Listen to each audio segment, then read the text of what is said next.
Then here's another of E. Nesbit's haunting ghost stories. Tobias Menzies reads John Charrington's Wedding. No one ever thought that May Forster would marry John Charrington, but he thought differently, and things which John Charrington intended had a queer way of coming to pass. He asked her to marry him before he went up to Oxford. She laughed and refused him. He asked her again next time he came home. Again she laughed, tossed her dainty blonde head, and again refused. The third time he asked her, she said it was becoming a confirmed bad habit, and laughed at him more than ever. John was not the only man who wanted to marry her. She was the belle of our village coterie, and we were all in love with her, more or less.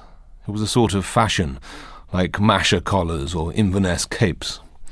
Therefore, we were as much annoyed as surprised when John Charrington walked into our little local club — we held it in a loft over the saddlers, I remember — and invited us all to his wedding. Your wedding? John Charrington filled his pipe and lighted it before he replied. Then he said, "I'm sorry to deprive you fellows of your only joke, but Miss Forster and I are to be married in September." "You don't mean it? He's been jilted again and has turned his head." "No," I said, rising. "I see it's true. Lend me a pistol, someone, or a first-class fare to the other end of nowhere. Charrington has bewitched the only pretty girl in our 20-mile radius. Was it mesmerism or love potion, Jack?" "Neither, sir, but a gift you'll never have, perseverance, and the best luck a man ever had in this world." There was something in his voice that silenced me, and all the chaff of the other fellows failed to draw him further. The queer thing about it was that when we congratulated Miss Forster, she blushed and smiled and dimpled, for all the world as though she were in love with him and had been in love with him all the time. Upon my word, I think she had. Women are strange creatures. We were all asked to the wedding, and I was to be best man. Does she care for him? I used to ask myself in the early days of their engagement, but after a certain evening in August, I never asked it again. I was coming home from the club through the churchyard. Our church is on a time-grown hill, and the turf about it is so thick and soft that one's footsteps are noiseless. I made no sound as I vaulted the low lichened wall and threaded my way between the tombstones. It was at the same instant that I heard John Charrington's voice and saw her. May was sitting on a low, flat gravestone with the full splendour of the western sun upon her mignon face. Its expression ended at once and forever any question of love for him. It was transfigured to a beauty I should not have believed possible even to that beautiful face. John lay at her feet, and it was his voice that broke the stillness of the golden August evening. "My dear, I believe I should come back from the dead if you wanted me." I coughed at once to indicate my presence, and passed on into the shadow, fully enlightened. The wedding was to be early in September. 2 days before, I had to run up to town on business. The train was late, of course. We are on the South Eastern, and as I stood grumbling with my watch in my hand, whom should I see but John Charrington and May Forster? They were walking up and down the unfrequented end of the platform, arm in arm, looking into each other's eyes, careless of the sympathetic interest of the porters. When the train eventually drew up at the platform, I passed the pair as I made my way to the first-class smoking carriage. "Hello, old man." John's voice was cheery as he swung his bag into my carriage. "Here's luck. I was expecting a dull journey." He shut the door and leaned out for a last word with his sweetheart. "Oh, I wish you wouldn't go, John," she was saying, with a pleading intensity which would have sent my Gladstone onto the platform and me after it. But she wasn't speaking to me. John Charrington was made differently. He rarely changed his opinions, never his resolutions. "I must, May. Old Branbridge has been awfully good to me," he answered, and we steamed out. After he had seen the last of the little figure on the platform, he leaned back in his corner and kept silence for a minute. When he spoke, it was to explain to me that he was both Mr. Brambridge's godson and sole heir. The old man lay dying, and had sent for him, and he had felt bound to go. "I shall be surely back tomorrow," he said, "or, if not, the day after, in heaps of time." "And suppose Mr. Brambridge dies?" "Alive or dead, I mean to be married on Thursday," John answered, lighting a cigar and unfolding the Times. John alighted at Peasmarsh Junction, while I went on to London, where I stayed the night. When I got home the next afternoon, a very wet one by the way, my sister greeted me with, "Where's Mr. Charrington?" "Isn't he back?" I answered testily, for I had confidently expected to find him at home. "No, Geoffrey, he has not returned, and what is more, you may depend upon it, he won't." "There'll be more wedding tomorrow than ever you'll take the first part in," I retorted, a prophecy which, by the way, came true.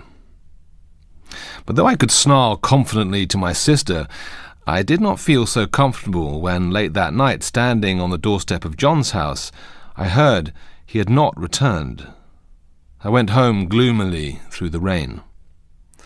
Next morning brought a brilliant blue sky, gold sun, and all such softness of air and beauty of cloud as go to make up a perfect day.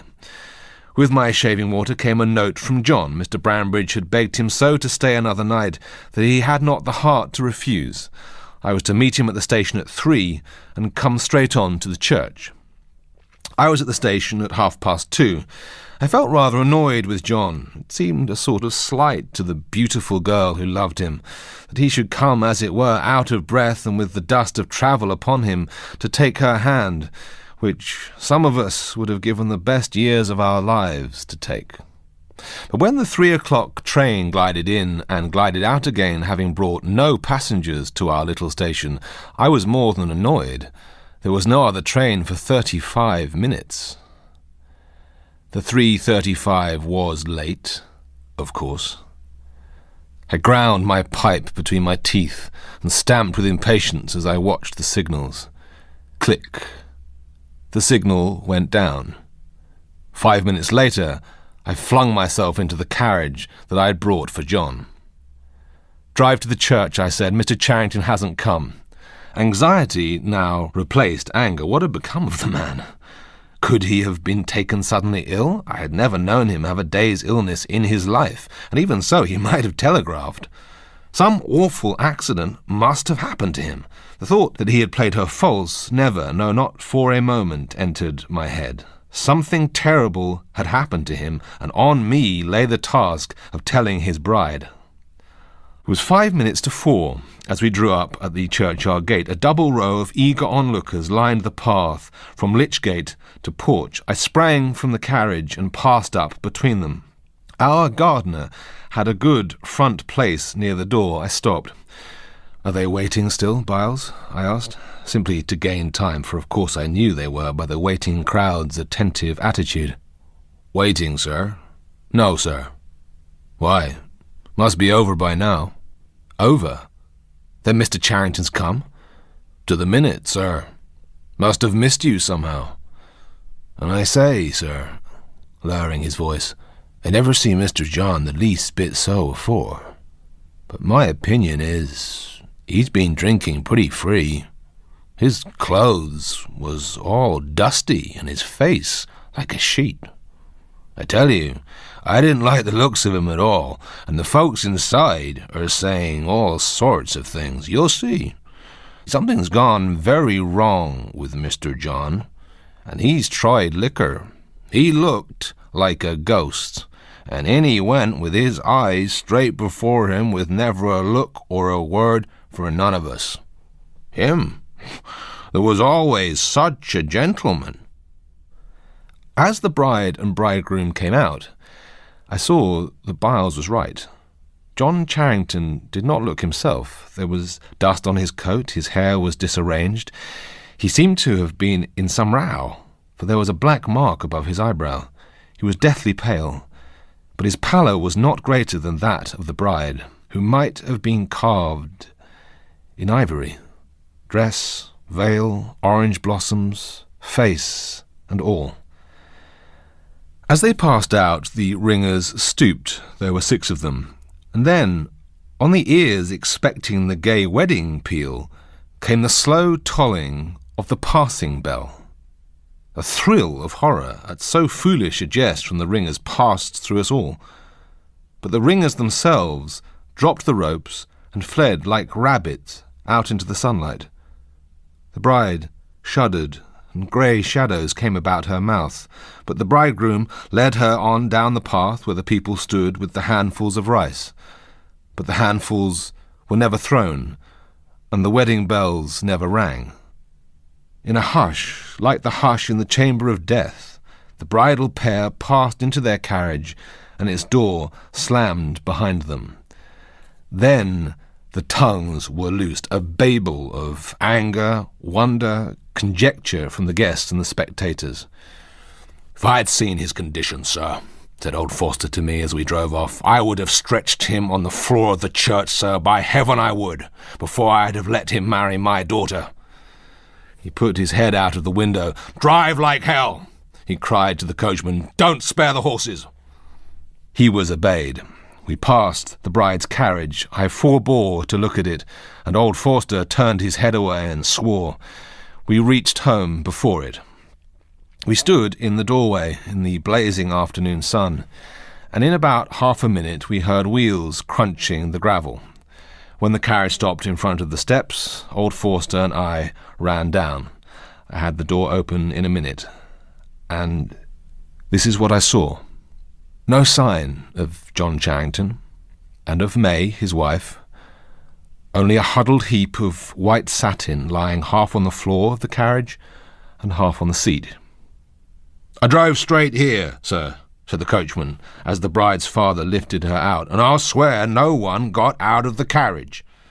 We carried her into the house in her bridal dress and drew back her veil. I saw her face. Shall I ever forget it? White and drawn with agony and horror, bearing such a look of terror as I have never seen since, except in dreams.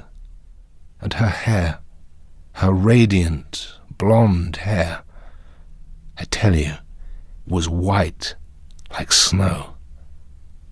As we stood, her father and I, half mad with the horror and mystery of it, a boy came up the avenue, a telegraph boy.